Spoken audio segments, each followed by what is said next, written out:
Hello and welcome to for the second time today. That's why you haven't changed. Yes. I haven't changed because I always wear the same thing. Today is April 23rd, 2024. We just did an interview like not even 20 minutes ago. 20 minutes ago with Miss Ciardo, which by the time you watch this is probably. We don't know which order it'll be. Yeah. You might release this one first. It might. I mean, I'm planning to release. Holy cow! This one by June 1st. Mind blown. By June. By June. So. Did you say what this is? Yes, we are focused on disabilities. Yep. Spencer Carlson. Yep. Jude Smith. And we are here today to do a reshoot of an episode I did last season. One of your OG shows. Yes. That I despised. Might have been one of the first ones you did. Yeah. Which we are here. If you recall, I did an episode on ableism. And if you recall that, and if you recall anything about my episode on ableism, you will remember that I had a lot of dead air. I had, like, Mr. Love, who's behind the camera, on a table. Just imagine. He's not on it. He's sitting at it. At a table. I can't English today, Spencer. Yeah. He's sitting at a table. But you feel that you had dead air. You think that you weren't concise, focused, like da-da-da.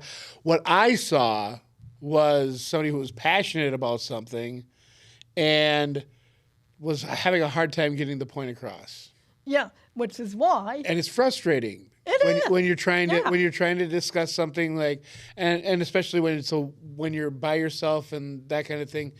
I think sometimes you or even I or anybody, you think better when somebody's asking you questions or bouncing things off, and it keeps it kind of moving. So we're hoping that in this episode, talking about ableism, that you'll be able to get kind of more of your feelings about it out. I'm looking for a plug because my computer's about to die. Do you need it? Okay. So just so you know, right now that was a jump cut because we had to find a chord for Jude.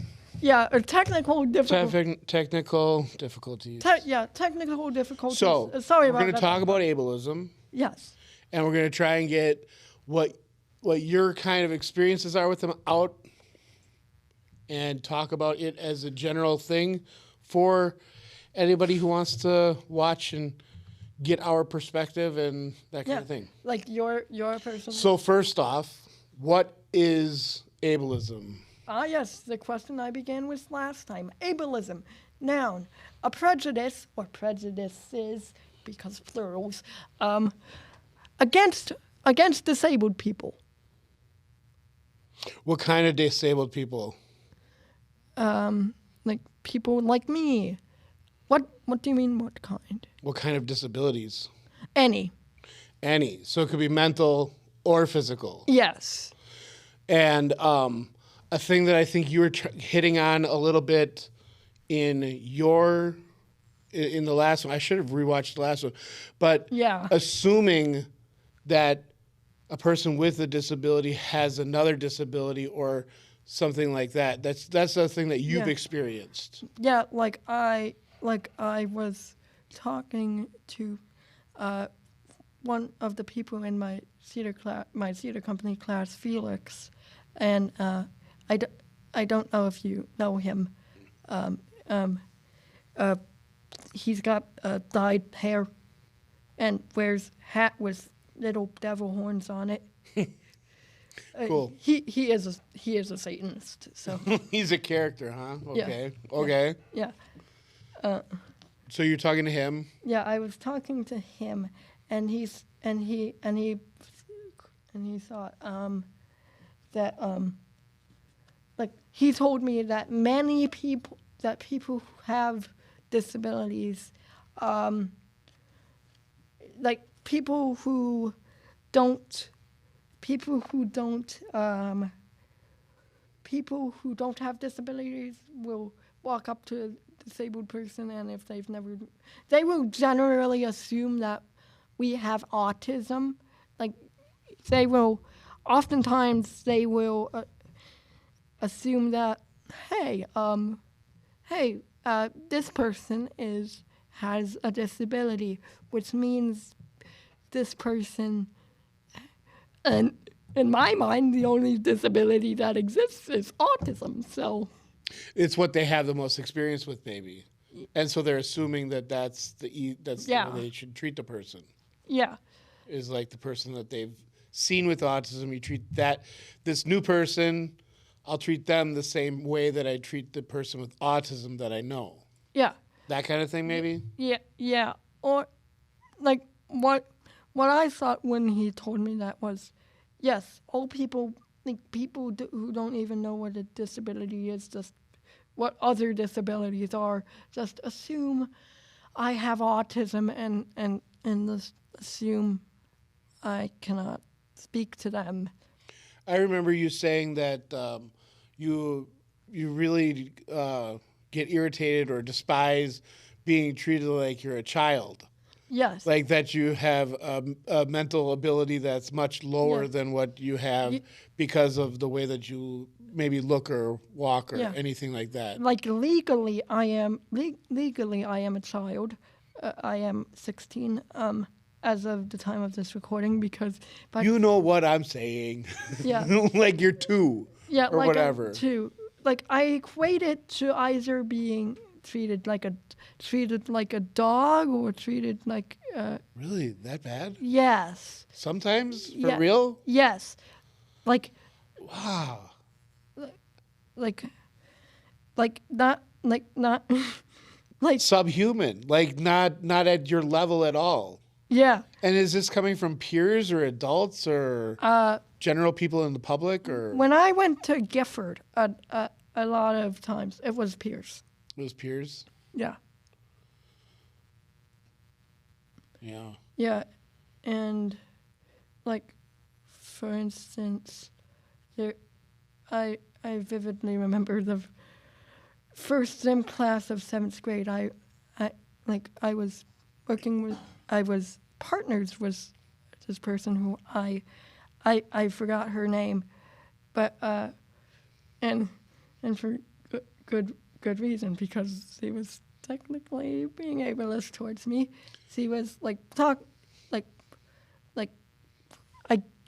not cueing me to, we were like doing catch ball or something. Mm-hmm. Like she would be cueing me to throw the ball to her, but not not a full sentence. That's the first word of the sentence. Oh, like throw? Yeah. Throw? Yeah, exactly. Good. Yes, exactly. Good. And God.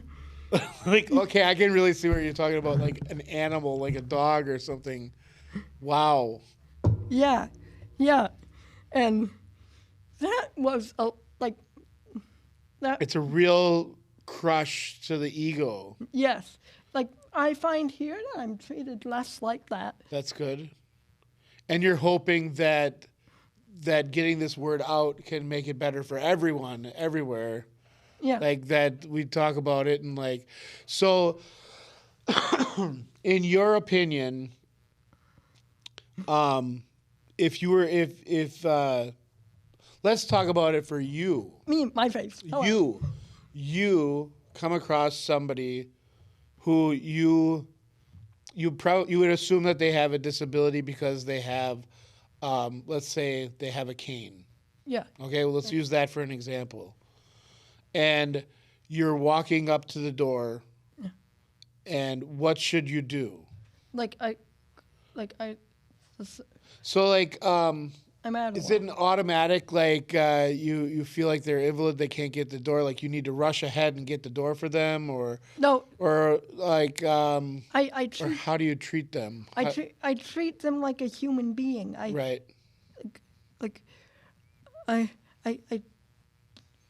I treat them like like we Like you would treat anybody. yeah, like we have the we have the buttons, the buttons. Handicap buttons. Yeah, the handicap buttons. The automatic door opener buttons. Yeah, which I make frequent use of. Mm-hmm.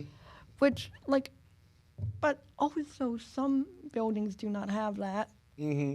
Which I despise. Yeah.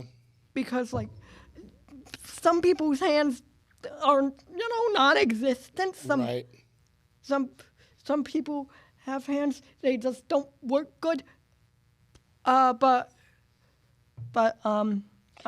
thing that I see too that I've seen and recognized from a lot of people that I've worked with or seen TV episodes or like interviews or that kind of thing, where somebody who has like a pretty substantial like limb loss or impairment or something like that, showing them being able to do like amazing things on their own kind of thing. So like if you were to do something for them, yeah, you would be like hindering them from being able to do what they can do on their own. You might be getting in their way. Yeah. They might be trying to do something and you just messed them up. Or anything like that too. So assuming that a person needs help is ableism. Yeah, right? it is ableist. And also, I was reading. So yeah, go ahead. I'm currently reading a wonderful book by R.J. Palacio called Wonder. I don't know if I've heard, yeah. That follows a child with facial deformities. Mm-hmm. Yeah, deformities. Abnormalities. What have you? Abnormalities, and it describes his mother as like he describes his mother as having spoken to him like a baby. And mind you, this character is 10 years old, and I thought, God, why is this person's own mother ableist towards him? And then it is revealed later in the book that he is not disabled. He just has facial abnormalities. Right. And because people assumed that he had a disability, but not all people who have facial abnormalities have mental problems. Yes, or Right. disability. Right.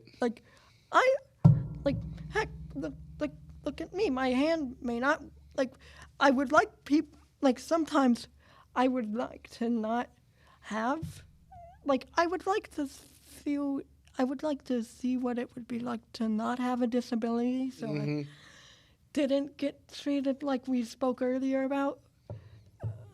But then I would also be adding up fuel to that fire, as it were.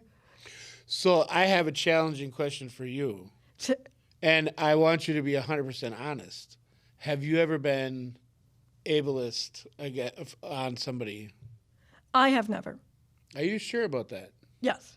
Yeah, even not to a degree where it's been like awful, but like, have you ever been like, oh wait, I should have not done that? I mean, like a little thing. Yeah, I have never. Yeah, I think personally, and my story is I've been with people for my whole life with disabilities. I know that I have.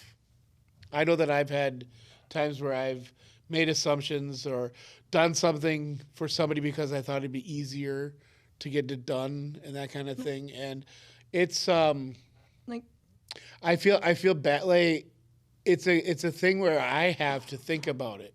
Yeah. Like it has to be a conscious thought to not assume something and realize that another person is just that, another person, And if you want to help that person, by all means, ask. Yeah. Consent. Like Consent. use your words, for gosh sake, Yeah. right? Yeah. Like. Would you like me to do this, or could I do this for you, or something like that, instead of just plain doing it or assuming something or whatever. Yeah, like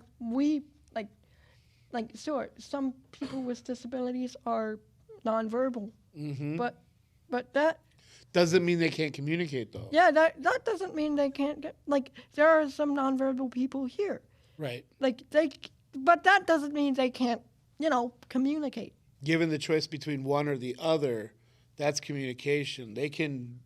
Yeah. You can say this or this, and they can make that choice. There's a lot of people that are at that level, and that's building a relationship. And they also have that green button thing that I've seen that they can just. Yeah. Before I don't know if how many minutes do we have? 2. Oh, before we leave, I would like to. It's ad time. Shameless plug time. Yes, or ad. This for the ads or not? Hi there, hello, it's me. I'm the ads. Oh, that's probably copyrighted. Sorry. Yeah. Sorry, Ryan George. Ryan George, we're huge fans. Hi there, hello. Hi there, hello. It's probably also copyrighted. Maybe, I don't know. Anyway, go ahead. Yeah. I'm out. Hi there, hello. It's me. I'm the ad zoologist. I'm out. There you go. I'm out here in the ad zoo, the ad animal zoo, to talk. The ad zoo. No, I'm the ad museum curator. Okay. I'm out here in the ad museum to talk to you today about the Passions Project. So listen. Listen. Passions are good. Everybody has them. It's good to have a passion. Yeah. But we I love bonsai. Yes, bonsai. Do you have a passion? Yes, I do. Hello, this is Jude. Hi there, hello, this is Jude speaking. I'm no longer the ad museum curator, but I have a passion about theater, and I was actually featured in the Passions Project last year. But what is the Passions Project? The Teachers Union and local art activist Heidi Regner tell the stories of passions of local public school students from Case High School and Walden III, and an art-based community impact photo installation. 20 portraits will be unveiled at a gallery night reception on June the 1st, 2024, from 3 p.m. to 6 p.m. at Festival Hall, which is over by the library if you've ever been there. And like I said, last year I was photographed. I'm just reading off my computer. I was nominated for my passion for theater. I am looking forward to seeing the new subjects is photos, and I will be, and I hope, yes, Walden. Spencer does. Itzel. I know Itzel. Oh, Itzel is part of the passion. She's for robotics. Over at Walden. I know one of them. Ooh, small world. Yes, Spencer knows one of the people. So yes, Passions Project. Ableism. We've done both of the things. So ableism, plain and simple, like treat everybody as an equal. Yeah. Like that's really what we want in the society anyway. So with all other isms, we want to be equal, right? Yeah. And then 2, if you want to help, for gosh sake, ask. Consent. Consent is key. Yes, consent. Consent is key. Yes. So there we go. Yes. Another one done. Another one in the books. Another one bites the dust. Copyright. How many lines can you do of something before you have to do a copyright? I think just one. I don't know. You have your computer on. Line. How many lines of a song can you have before you have to need copyright permission? Work before copyright permission is required. Right. Permission. Are we still on the air? I don't know. Go. I'm still recording. Yeah. You can cut it off. I'm curious. Quoting 2 lines from a lengthy epic would most likely qualify as fair use. Quoting 2 lines from fair use. 2 lines, fair use. So we were okay. Another one bites the dust is okay. Yeah, but I need to look up if the astronaut is copyright. Work. That's a cut.